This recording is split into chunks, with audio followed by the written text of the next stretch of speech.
Guys, pinalayo agad tayo ni Papa G, guys. Ano tayo? McDonald's Molino sa may Baco Orsot. Tara, pick upin na natin, guys. Time check tayo, 6:50. Hindi tayo nakabiyahe kahapon kasi marami tayong inasikaso September 16. So ngayon, babawi tayo. Tapos bukas counting tayo. Pero bukas try natin bumiyahe ng ano lang, ng kay Inday lang para makakapili tayo. Tsaka dito lang tayo sa outside NCR. Dito lang tayo sa Lungga natin, no. So sana 40 days video, makarami tayo, no. Panood ko sa news na ang pasok ngayon kasi nga gawa daw na bagyo.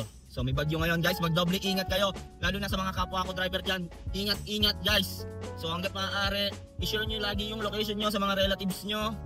So maraming mga kawatan dyan. Mag-ingat kayo at siyempre sa pagdadrive nyo, ingat, doble ingat.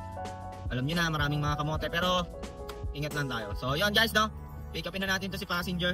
3.5 kilometers, medyo malayo yung pick up. Pero around dito lang yan sa loob ng Carmona, Cavite. Baco or agad tayo, no. Sana doon, papasukan agad tayo pa Manila. At sana siyempre, walang aberya tayo, no. Yan lang naman ang lagi nating pinapanalangin makauwi ng buo at walang aberya.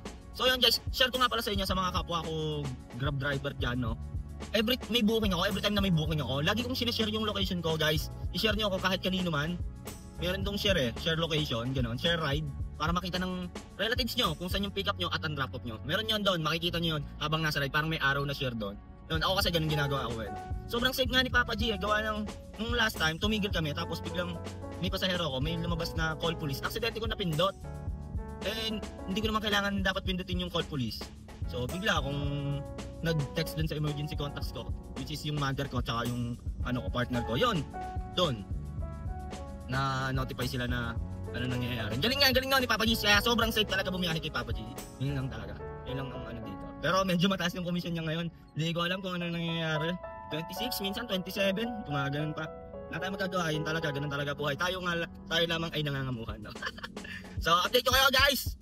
Pag na-pick up at drop ko na si passenger.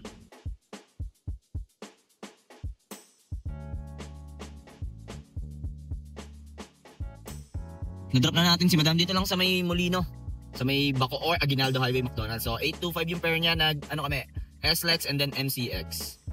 So meron ulit tayong passenger, guys, oh. Dito lang din ang pick up sa may Baco or City. Ayan, dyan lang yan, dyan lang yan. At ang drop off, guys, sa may ito.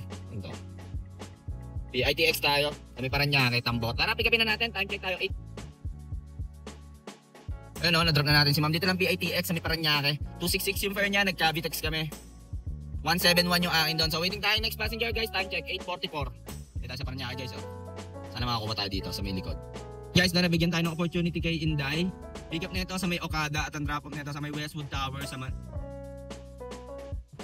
So tara, pick upin na natin, guys. So dito tayo sa may